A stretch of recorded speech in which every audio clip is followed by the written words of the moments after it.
I'm Carson Horn, and it's time for another edition of Talkin' Tumors, where I break down the latest happenings in Auburn athletics. Let's get rolling.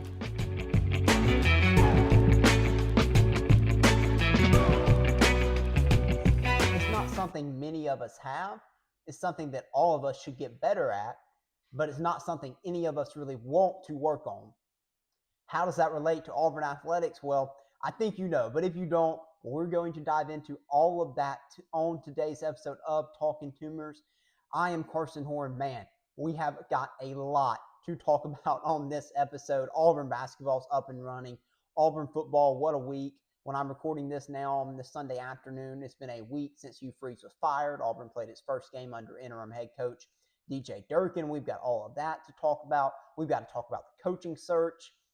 Man, oh man, I don't want to waste any more time on the intro. I don't really need to tee it up. You all know what we've got to talk about. I think if you're here listening or watching to this show, thank you very much for listening or watching. I would please ask you would just subscribe to the show. It would mean a ton to me. Really, really appreciate it. But let's dive into it now. Let's start out with Auburn football. I've got my notes up here. Let me get those pulled up. And this game against Vanderbilt. Wow, what a game this was. I don't know. You could have given me 100 previews. You could have given me 100 predictions. I'm not sure I would have ever predicted a game or previewed the game to go in the way that it did on Saturday afternoon in Nashville, Tennessee. Well, really getting into the evening time there in Nashville, Tennessee. Vanderbilt wins this game in overtime over Auburn. It's one of the best games of the season if you're just interested in watching football. If you're not a fan of Vanderbilt or Auburn, this was just a really fun game to watch, a back and forth game from start to finish. And man, if you're wondering what type of effort you were going to get from Auburn in this game under interim head coach and DJ Durkin, all those questions were answered really quickly in this game. An incredible effort from this Auburn football team. They laid it all out on the line. Give them a ton of credit for the way they played. You could tell they were motivated and excited to play for DJ Durkin in this game. They did everything they could to win. Unfortunately for Auburn, they came up just short. Yet again, another close, that's the word that Auburn fans are tired of hearing, loss to Vanderbilt here in this game. But how about the offense in this game? Let's just start there. Let's start with the good. Let's start with Auburn's offense. 563 yards of total offense. That's nearly double what Auburn had just in the Kentucky game alone. It was one of the best offensive performances period in modern Auburn history and Auburn history period with 563 yards of total offense. Incredible. How was that possible? I don't think a single Auburn fan knew that was in there for this Auburn offense. Ashton Daniels got the start. Many people were questioning that, myself included, after the way he performed against Kentucky. Well, he goes out there and throws for 383 yards. He rushes for 89. He has 4 total touchdowns.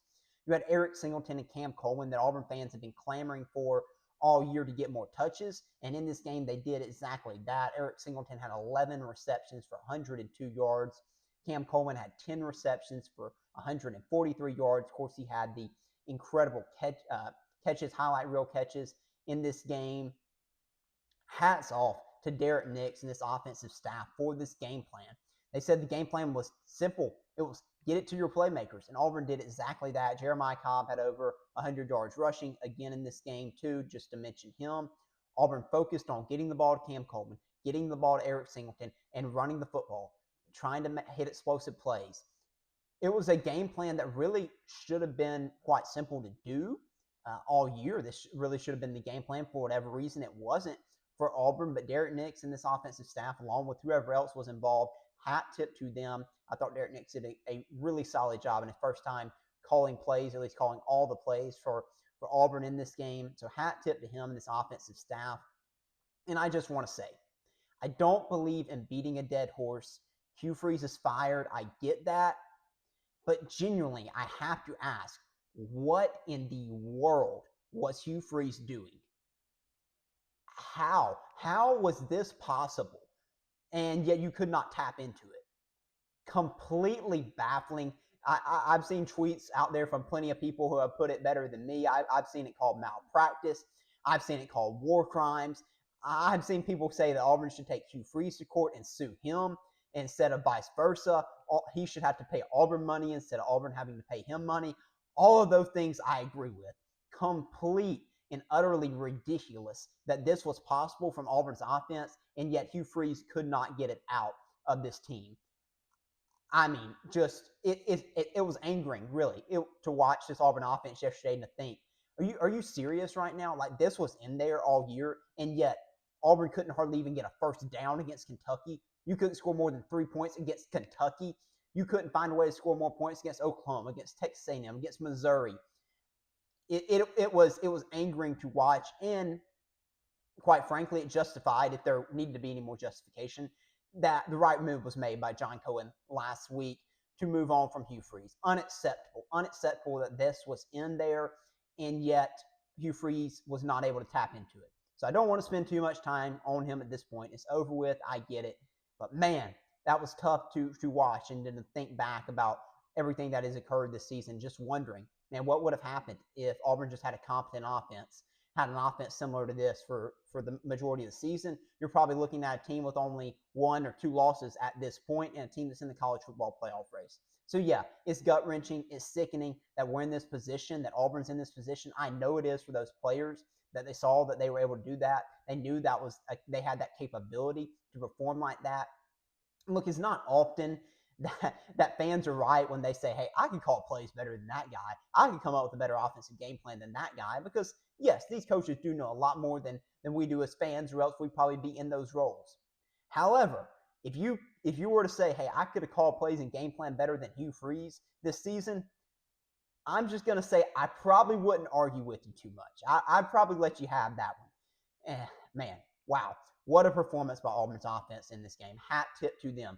Unfortunately, we had a little bit of a script flipped on us in this game, and Auburn's defense really struggled to get off the field and get stops against Vanderbilt. The turning point in this game, and I noticed it during the game, and then DJ Durkin kind of confirmed it after the game. Anyone watching, could have noticed when this game started to flip, and that was at the end of the first half. So Vanderbilt has to go 2-minute drill at the end of the first half to try to get points. Well, they score in like 37 seconds or something. It was really fast. Did a couple explosive plays. Auburn had some breakdowns in the secondary, and Vanderbilt scored. Well, Auburn, gets the field goal before half. And then the second half, though, Vanderbilt did not revert to what they were doing and what they've done all year, which is a slow offense, time of possession offense, keep it tight, don't really spread you out, run their spread option, but they usually don't snap the ball until there's 5 or less seconds left on the play clock. That is not the strategy, and that is not what Vanderbilt did the rest of the game. They noticed, hey, we had some success on that 2-minute drive. Let's just run essentially a 2-minute offense the rest of the game. That's what Vanderbilt did. They went up tempo. They spread out the Auburn defense, spread things out offensively, and it gave Auburn issues because, well, quite frankly, Auburn wasn't prepared for that, because that's not what Vanderbilt does, and that's not what Vanderbilt had done. And DJ Durkin admitted as much after the game. So Auburn was trying to adjust on the fly, but they weren't really able to at that point. So hats off yet again to Tim Beck. That's why he is the offense coordinator for Vanderbilt, if you are not familiar. That is why he is one of the best in the business. That is why Vanderbilt is a really, really good offense, because they made an adjustment that Auburn just could not adjust to, and Auburn was not prepared for. As good as DJ Durkin is as a defensive coordinator, and as good of a job as he's done with this defense, Auburn had no answer for this Vanderbilt offense. This is the first time all year Auburn has allowed more than 24 points. Auburn got a couple of big stops. Of course, you force the game to go to overtime because of your stop on 4th down there towards the end of the game. Auburn did get, I think, at least 1 3-and-out in the second half, but overall, Auburn struggled to get stops, and unfortunately, it was a flip of the season. But it's hard to sit here and criticize this defense, knowing that that defense is the only reason Auburn was in a lot of the games that Auburn has been in so far this season. The defense was due for a letdown game. It's unfortunate that it happened in this one, where Auburn's offense really produced. But that's life. That's football sometimes. And ultimately, it cost Auburn. Now, there were penalties in there that also cost Auburn on both sides of the football, offensively and defensively. But overall, I think the biggest issue was the defense. Now, there is a train of thought out there that may have some credence, and that is, well, Auburn struggled defensively because DJ Durkin was having to do head coaching duties. Maybe that's true. It's certainly possible. We don't know a yes or no answer to that. DJ Durkin did say leading up to this game that it's not ideal in this day and age of college football for a head coach to also be a play caller. However, he didn't want to give up defensive play calling duties. He is the defensive coordinator. That's what he was hired to do. And you don't want to change things up in the middle of the season like that. So he continued to call defensive plays, but he also had to be the head coach. And so he wasn't able to spend as much time with the defense. How did that affect things? Would that have made a difference in this game? I don't know. It's a valid question to ask. I don't think anyone can know the answer for sure. I don't know that DJ Durkin was asked this question in the postgame or not. It's something that maybe he would want to address, although I doubt he would give any excuse, would give that excuse for the way the things went defensively in this game. So just finally, just to wrap up my thoughts here, I do want to commend once again the players for their fight and their effort in this game. The way they battled was very, very admirable, very, very impressive, and it gave life again to this program. Interim head coaches, I've said it, they give life to a program. When a fan base and the team is struggling, when it's hard to continue to be motivated and cheer for a team, interim coaches can bring in a new level of fight and energy to a team. And DJ Durkin did this. This team responded. As Durkin said after the game, every single coach in the country is hitting these guys up, wanting them to enter the transfer portal. He just asked them to stay locked in for the rest of the season. They were certainly locked in on Saturday, and I hope that continues throughout the rest of the year. So what's next for this Auburn team? Auburn has a bye week this upcoming Saturday, and then they face off against Mercer. You have Mercer and Alabama left in the regular season here. Auburn will need to win both to make it 6-6 and go bowl eligible. Yes, Auburn is in the worst stretch in the modern history of this program. I'll spend more time on that at a later date. But nonetheless, Auburn is heading into the bye week. So what's next for this team? One thing, as I just said, continue to stay together, continue to fight. Now that you're going to have this bye week, players have more time to really gather their thoughts. I would not be surprised to see some guys decide, hey, you know what? I'm going to go ahead and enter the transfer portal, so forth and so on, or at least announce my intentions to do so. I don't know if they're technically allowed to yet, but could announce their intentions to do so. So that's something to keep an eye on. The biggest storyline going into this bye week, though, and going into the Mercer game is what's the deal with Ashton Daniels? He, of course, played very well in this game against Vanderbilt, but what's his status going to be moving forward? What do you mean? If you're wondering what I'm meaning by that, so Ashton Daniels can only play in one more game and maintain his red shirt. If he plays in two more games, he burns his red shirt, and he's out of eligibility. He can't play college football ever again. What do you do? It's a tough decision. Now, if I'm DJ Durkin and I'm this Auburn coaching staff, I'm going to continue to play him because he's my best quarterback option, you think, at this point. Obviously, based on last game, he is. So I'm going to continue to play him. Now, if he comes to me and he says, hey, I don't want to play the Mercer game, but I want to play the Iron Bowl, that's a tough decision. That's a tough decision for DJ Durkin and the staff to have to make, and they have to figure out what's best for the team. I don't know the correct answer to that. I lean towards allowing Ashton Daniels to do that and giving him that opportunity. I would respect his decision. I think that's the way I would lean, but that's a tough call. I wouldn't want to be having to make that decision if I'm DJ Durkin. So we'll see. We'll see how that storyline plays out. I am really torn on how I might handle that as a coach, and I also am torn on how Ashton Daniels might handle that as a player. So that's something to keep an eye on. Let's get into the coaching search now for Auburn, as we are a week since Hugh Freeze was fired. I have no clue, to start off, who John Cohen's top target is. I'm reading the same stuff you're reading. I'm reading the same hot boards that you're reading. They don't give intel to me, as they probably don't give any intel to you either. So I have no clue. We can guess based on the names being tossed around who we think should be the top target, or who everyone has their preference on who they like the best. I think it is a good thing, though, that we don't know who the top target was. Last coaching search, as you can remember that, it wasn't that long ago, 3 years ago, it was pretty obvious, just like it is right now for Florida and LSU, that Lane Kiffin was the top target for Auburn. That was pretty obvious, and it was pretty clear who was number two. It was Hugh Freeze. It was, if we can't get Lane Kiffin, then it's going to be Hugh Freeze. The list right now is not cut and dry. Now, maybe in another week it will be, but right now it is not. There are a lot of names being tossed around. Those can be filtered out, but as we sit here recording this on November 9th, it's not clear who John Cohen's top target is. And I do think that is a good thing. You don't necessarily want those things leaking out during this time. I do know who wants the job. There are two guys who I know want this job. One is DJ Durkin. He obviously wants it.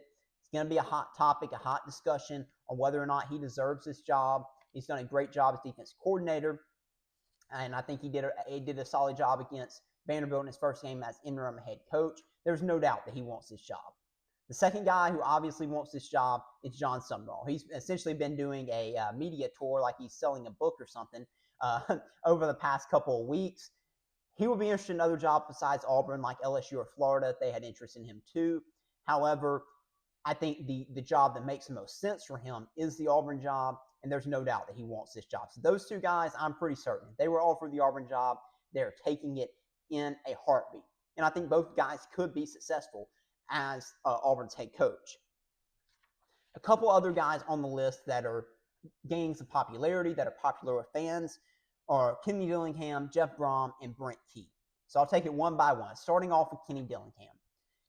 I told you last week that I kind of like John Sumrall, but I wasn't yet sure who my top guy would be if I was making this decision of guys who are attainable. I don't believe in just tossing out a name. Like if I was making my dream hire, like Dan Lanning's not attainable. I don't think Lane Kiffin's attainable this cycle, so I'm not going to just toss those guys out there. For guys that may be attainable, and I don't know for sure that they are, for guys that might be attainable, my top candidate is Kenny Dillingham. I love Kenny Dillingham. He was at Auburn in 2019 in Bo Nix's freshman year. He then went on to be the offense coordinator at Oregon, at Florida State, and then Oregon. Bo Nix ended up following him to Oregon. That was one of the main reasons Bo Nix transferred to there. Then he got the job as Arizona State's head coach. He does have, and that's where he is currently, he does have ties to Arizona State. That is where he is from. Out in Arizona, that's where his family is. I do think it would be a hard pull for him to leave Arizona State because that is where he's from. That's where his family is. He's mentioned that over and over again. However, Auburn provides something that Arizona State does not, and that is the ability to win a national championship. You can get to the playoffs at Arizona State. Kenny Dillingham did that last year. You can field good teams at Arizona State. I do not believe you can win a national championship at Arizona State. I don't believe you can get the caliber of players that are needed to win a national championship out there. You can get those caliber of players at Auburn.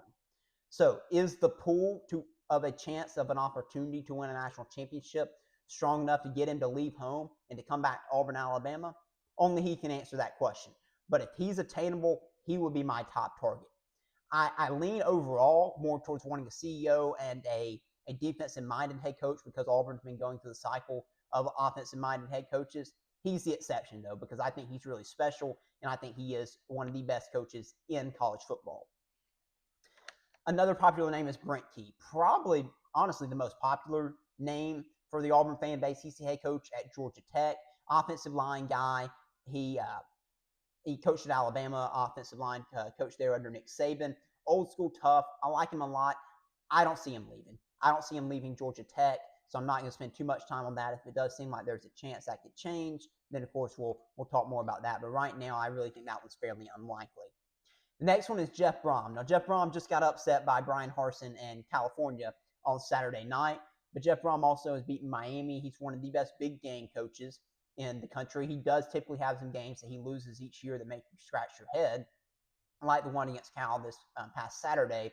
However, I do see Jeff Brom as one of the better true football coaches in the sport. I think he's a really good true football coach. Now, how would he fit down in Auburn? He's not from the North per se. He's from Kentucky, but it's still a different culture at Auburn than it is in Louisville, or certainly as it was in Purdue where he was before Louisville. So how would he fit? How would he recruit? I think he does a great job in the transfer portal, evaluating talent. I think he's really good at developing quarterbacks. How would he recruit at Auburn, at least in the high school ranks? How would he fit there? I think he would do well at Auburn, but I'm also not sold on him leaving Louisville for Auburn, as he is also at his alma mater. I mentioned before that that is one of the biggest stories of this coaching cycle. You've got a lot of really good coaches that are at their alma mater. So their willingness to leave is going to dictate kind of the market. Is Kenny Dillingham willing to leave? Is Jeff Brom willing to leave? Is Brent Key willing to leave? And there's some others out there as well. It's a big, big story to follow. and whether these coaches are willing to leave their alma mater for what are seen as better jobs than where they're at. But you have that hometown pull. So interested to see how that plays out. That's a couple of thoughts on some of the bigger names. So I mentioned already that Kenny Dillingham would be my pick if I were making this decision. I think he would be extremely successful at Auburn. However, who I think is the most likely pick right now for me is still John Summerall. I still think he makes the most sense. His wife being an Auburn grad, him being from Huntsville, Alabama. I think he would do great here. Could there possibly be a learning curve? Of course. I don't foresee him being another Billy Napier. Don't foresee him being another Brian Harsin. Of course, you can't ever predict these things. Coaching searches, if they were easy, you wouldn't be having them so often. But I think John Summerall would be successful, and I still see him as the most likely selection at this point. But certainly that could change as it is only November 9th. As for DJ Durkin, I know there's going to be a strong push from the Auburn fan base. I know the Auburn fan base likes him a lot. I don't see John Cohen making that move. I really don't. If he wins the Iron Bowl, there's certainly going to be a strong push because we know how much winning the Iron Bowl means to Auburn fans. So if he does pull that off, then yeah, there's going to be a strong push for DJ Durkin. John Cohen, so far in his tenure as Auburn's athletic director, does not strike me as someone who makes decisions out of emotion. And I feel like hiring DJ Durkin right now would be more of an emotional decision. Not a shot at DJ Durkin. I think he's done a fantastic job as Auburn's defense coordinator and as interim head coach to this point. But right now, it's going to take some convincing for me to believe that John Cohen would make that hire of DJ Durkin. But still a lot of time to play out, still some games to play out, and we'll see where we end up here in a couple of weeks. And then finally, John Cohen did speak on the coaching search. I did want to address that. He did say he wanted to have a coach hired as soon after the Iron Bowl as possible. Of course, if the coach is in the playoff, that complicates things. If not, it should be able to happen fairly quickly after the coaches finish their regular season. That's something to keep an eye on. Okay, let's get into Auburn basketball now. It's week 1 of Auburn basketball. 2 games in the regular season are now over. It was quite an eventful week for Auburn basketball. A little bit unexpectedly on Monday night, Auburn defeated Bethune-Cookman 95-90 in overtime. And Auburn defeated Merrimack 95-57 on Thursday night. I thought this week could represent what could be a microcosm of this season for this Auburn basketball team. I see this team as being a fairly high variance team, meaning Jekyll and Hyde, however you want to put it. I think this team could look really, really good on some nights and could look really, really bad on some nights. And that's really what you saw this week. Remember, this is a completely new team. Do not forget that. It's going to be a theme of what I'm about to share. It's a completely new team, a lot of young pieces, certainly all new pieces besides Tahad Pettiford. Things are going to take time, and you could get some results that make you scratch your head like the Bethune-Cookman result, and then Auburn did what they were supposed to do against Merrimack and won that game by nearly 40 points. So let's start out with the bad from this week and then get into the good from this week. The bad was you went to overtime with Bethune-Cookman. What more do I need to say? Bethune-Cookman shot 51% from the field in this game, 53% from 3. So you could just sit here and we could look at it and say, hey, the team got hot. There's nothing Auburn could have done about that. But Auburn's defense also was part of the reason Bethune-Cookman got hot because Auburn's defense was atrocious in this game. Auburn shot 47% from the field, which wasn't bad, 26% from 3. The front court in this game, specifically Philip Jovic, was horrendous. He was absolutely terrible in this game. The team overall got pushed around too much, was not near physical enough. The depth in this game provided you hardly anything. You did not get much from Abdul Bashir, Caden Magwood, or Philip Jovic, at least quality play from any of those guys in this game. Tahad Pettiford is still trying to find his rhythm. He this week, in both the games, this is combined, he averaged 12 points per game, but only shot 31% from the field and 19% from the three-point line. Look, Tahad Pettiford is going to be fine. He's got to adjust to a new role. Look, last year, his role was to be a spark plug, come off the bench and score points. Yes, he was doing it at point guard, but this is a completely different role. He is now a true point guard, a true floor general, and he's got to be the leader of this team and of this offense. And it's going to take him some time to adjust and figure out how to still be aggressive and yet how to still run the offense. I actually thought in these 2 games he did a fairly good job of running the offense, The scoring is where he's seemingly struggling right now. He's struggling to figure out how to create his own offense and also run the show. I trust his staff. I trust Stephen Pearl. I trust Mike Burgermaster to get it figured out, to figure out ways to get him the ball and put him in positions to score with the basketball. Right now, he has the ball plenty, but he's not being put in position to score it. So I look for them to work with him and for him to continue to get settled in and find a rhythm. So, yes, it's bad that he struggled in this first week of the season, yes. But am I overly concerned right now about it? No. We do know Tahad's a streaky shooter, so I would expect him to get back hot at some point, either in this game on Tuesday night or in the Houston game. We know he loves big games. We know he's going to show up for those. He does need to get more consistent, but I think overall he just needs to settle in and figure out his role for this team and how to be a point guard while also providing plenty of scoring for Auburn. The shooting overall this past week from three was really a struggle. Auburn shot 25% in the 2 games this week. I'm not concerned about that. This team has plenty of shooters. They're going to shoot better. Part of the reason for the struggles in the second game, at least, against Merrimack was because of their defense. Usually, a 2-3 zone allows you for more open looks from three. The 2-3 zone that Merrimack was running is really unique. It was almost like a 4-1 zone. It made it more challenging for Auburn to get open looks from beyond the arc. So I think that played a role into why Auburn struggled some in that game. So that's another thing I'm not super concerned about right now for Auburn. I think the shooting will come. Finally, the bad Keyshawn Murphy's help. That is the starting center for Auburn. He played in the Bethune-Cookman game, was less than 100%. He was on a minutes restriction. Then he rolled his ankle in that game. He was dealing with a knee, injury. Rolled his ankle. Auburn held him out of the game against Merrimack. He is expected back this week for the game against Wofford on Tuesday night. That's a big concern. Auburn's front court is extremely thin. And Keyshawn Murphy's a really good center. He's a really good player. He is Auburn's best defensive big man, I believe, and he does provide some offense too. Auburn has to have him healthy. So this is a major concern. Auburn needs to get him healthy. The ceiling of this team is quite lower if Keyshawn Murphy can't go and can't be at full speed for this team. My 2 biggest concerns, though, are the front court and the depth of this team. Auburn has to get more from Philip Jovic in the front court. Auburn has to get more from someone. SWA and Keyshawn Murphy are about the only 2 right now that have shown the ability to be really good in the front court. Auburn has to have more than that. Philip Jovic has to be better. Can Emeka Oporam, who I'm about to talk about, can he come on? Auburn needs more from their front court. And then the depth. Look, Auburn really essentially last year played with 7 guys. Auburn is not going to be a 10, 11 deep team this year. And they weren't that last year. You can still have a really good team and not be overly deep.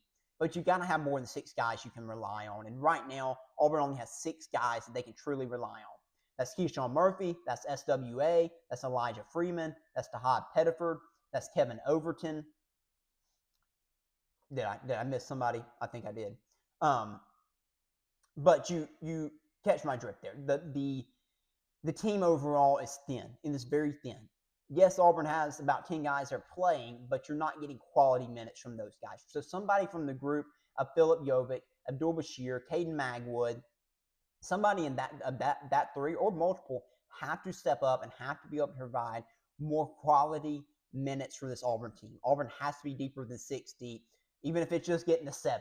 Just get me 7 or 8 guys that I can get quality minutes out of, and Auburn will be in a lot better shape. You have to get more out of the bench. They played better against Merrimack. You got better production from Philip Jovic in particular in that game, but you have to get more from those guys. It's still early. Look, Abdul Bashir dealt with an injury in the offseason. Philip Jovic came over from Europe. Give these guys time. Caden Magwood's a freshman. So it's only 2 games in, but Auburn needs more from their bench and needs more out of their depth. As for the good, Auburn found a way against Bethune-Cookman. They did avoid disaster. It was really bad, but it would have been a disaster to lose a game like that. So credit to Auburn for finding a way, for not panicking, going to overtime, and finding a way to win that basketball game. So credit to them. That is a good thing. You did avoid disaster. So good job there. And then I thought Auburn responded well to Merrimack. Now, Stephen Pearl said it was a decent response. He was not overly pleased with it. He shouldn't be. He's the head coach. You're working to get the full potential out of your team, and that was not Auburn's ceiling, so he shouldn't be pleased with it. But from a observer and a fan perspective, I was pleased with the response from Auburn in that game. And then someone who I haven't touched on yet, Keyshawn Hall. How about the performance from Keyshawn Hall this week in both games? This week alone, he averaged 26.5 points per game. He gets to the free throw line at an incredible rate. If he continues to get to the free throw line like this, he is going to be one of the most hated players by other SEC fan bases this season. He knows how to draw contact. He knows how to finish through contact. I asked last week and previewing this week if he would continue to be the leading scorer for Auburn. Certainly seems to be the case. Auburn, quite frankly, might be overly reliant on his scoring ability right now, especially in isolation. Teams are going to key in on him and look to take him away and force other guys to score. So the other guys are going to have to step up. But man, this guy is one of the best pure scorers in college basketball. Certainly meets as good as advertised for sure. And then SWA, Sebastian Williams-Adams, the true freshman, he is doing it all. He got the compliment of being compared to Dylan Cardwell by Stephen Pearl. They're different players, yes, but the point that Stephen Pearl was trying to make in that press conference, I believe, was just the way that Dylan Cardwell impacted winning in a positive way. SWA impacts winning in a positive way for Auburn. He does the little things. He defends. He rebounds. He scores. He is an extremely important piece to this Auburn basketball team, not someone who I or many people were anticipating being a key contributor for Auburn. He got the start against Merrimack, but he is a super, super important piece for Auburn, extremely valuable. He can play the 3 through the 5. So the fact that he can play multiple positions as a freshman, just a huge testament to his work ethic and his effort. So, man, what an impressive week for him in his first week in an Auburn uniform. And then finally, Emeka Oporum. He did not play against Bethune-Cookman. Despite Keyshawn Murphy being limited, Stephen Pearl didn't feel like he was ready. Well, with Keyshawn Murphy out against Merrimack, he got the chance to play, and he played near 20 minutes. He had 11 points and 4 rebounds and looked really good. Auburn needs him to be able to be a part of the rotation this year. He doesn't need to have to play a ton of minutes, but can he provide you about 10 minutes per game? If he can do that, provide good defense. Don't even have to worry too much about offense. Provide defense, provide rebounding. He can do that. That'll be a plus for Auburn and will add to the depth that I was just talking about where Auburn is struggling. So hats off to him for a great debut, and look forward to hopefully seeing him continue to stay in the rotation for Auburn. He's going to face plenty tougher opponents than Merrimack, who didn't have anyone over about 6'8", I don't think. But it was still a good start for him. Overall, for this team, I'm going to say it. I'm going to say the dreaded word. Patience. Have patience. I know it's difficult. I know because Auburn fans just saw the Auburn team last year run roughshod pretty much over throughout the season and to the Final Four. And so that's the expectations of the Auburn fan base. And I understand that. However, that team is gone. This is a completely new team minus Tahad Pettiford. It is not fair to place those expectations on this team. Plus, you add in Stephen Pearl as a first-year head coach. This is a rebuild. We can call it a reload, okay. But this team isn't going to be as good as last year's team, probably not anywhere close to last year's team. Put fair expectations on them. Yeah, it was fine to panic about the Bethune-Cookman game. It was fine to be frustrated about that. That's unacceptable no matter what. But try not, I'm not going to tell you what to do, but try not to put unfair expectations on this team. Understand where they're at. Understand that this team's got to come together. They still got to figure out how to play together. And there's 10 new pieces here. And that there is talent there. And this team does have a chance to be really good, but it's not going to happen overnight. It's not going to happen over a couple games. This team is destined to reach its peak in the spring, come February, come March. And that's what you have to hope for if you're an Auburn fan. Does that mean there's going to be some growing pains? Absolutely. Does that mean there's going to be some bad losses? Absolutely. Does that mean there's going to be times where you're going to panic? Yeah, there will be. But be patient with this team and understand what this team is capable of and just enjoy that and appreciate watching them grow and watching them play together, and don't put unfair expectations on them. Honestly, I thought that Bruce Pearl, did Stephen Pearl a service by retiring when he did, and I think that's still true to a certain extent because he did leave him with a talented roster. What I didn't consider was the fact that he left Stephen Pearl the year after making a Final Four, the second Final Four, I might add, and now that's the expectation for Auburn basketball. And is that fair to have that expectation every year? It's really not. And so it is kind of a spot for Stephen Pearl to be in, but he can handle it. He'll be fine. I truly believe in him. I believe in this staff. They will get the most out of this team. Whatever this team's full potential is, whatever this team's ceiling is, this Auburn coaching staff will get this team there. It's just a matter of when. So let's look at, speaking of Stephen Pearl, let's look at and let's talk about Stephen Pearl in his first week on the job as Auburn's head coach. I thought for the first week he did a solid job. He avoided disaster. Bethune-Cookman could have been a disaster, and that would have been about as bad of a start to a head coaching career as you could have. But he avoided it. He kept the team from panicking and got the team to find a way to win that game, and he deserves credit for that. So I give him props for that, despite getting knocked for how that game went overall. I did see some criticism about his demeanor on the sideline, and I was talking with one of my friends about this. I get it. I do understand it. Is Stephen Pearl's demeanor my cup of tea?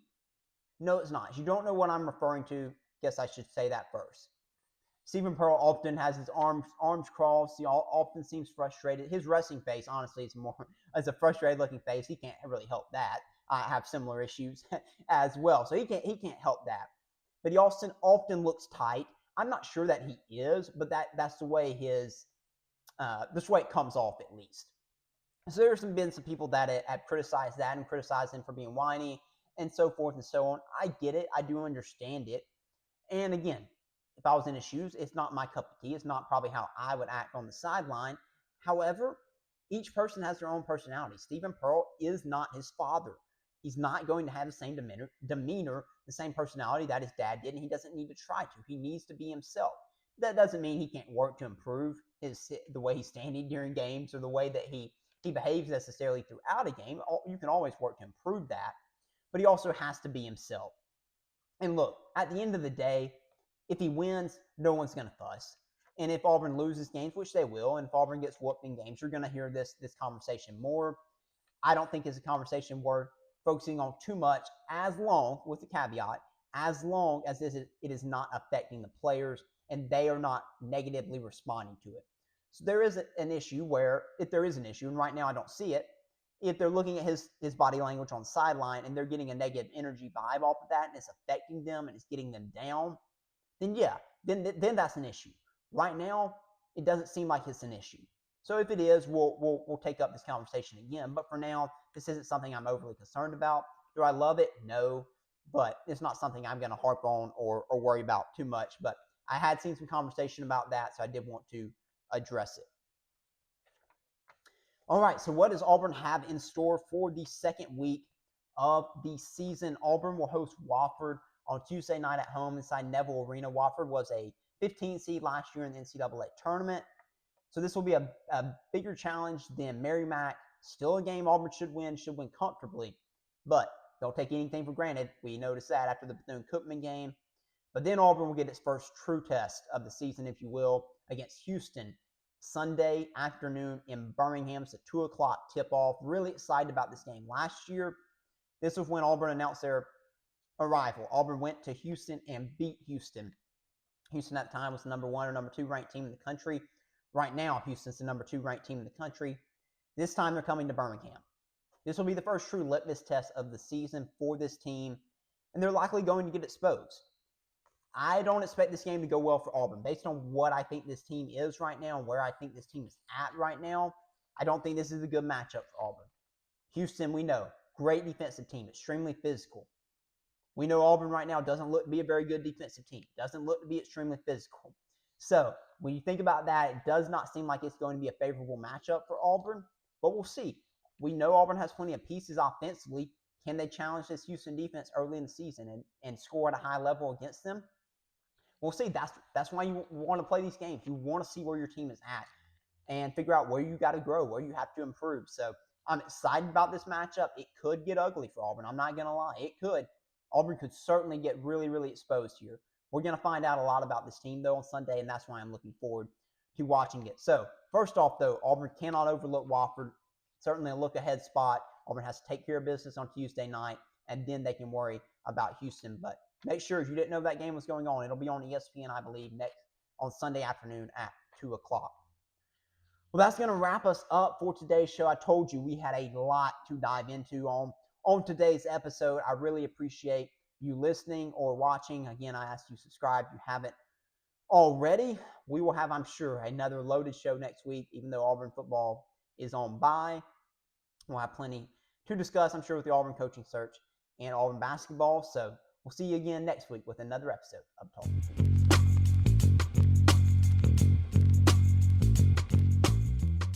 Thank you for listening to Talkin' Tumors. If you liked what you heard, make sure to subscribe and follow @Talkin' Tumors on social media so you'll never miss an episode. War Eagle.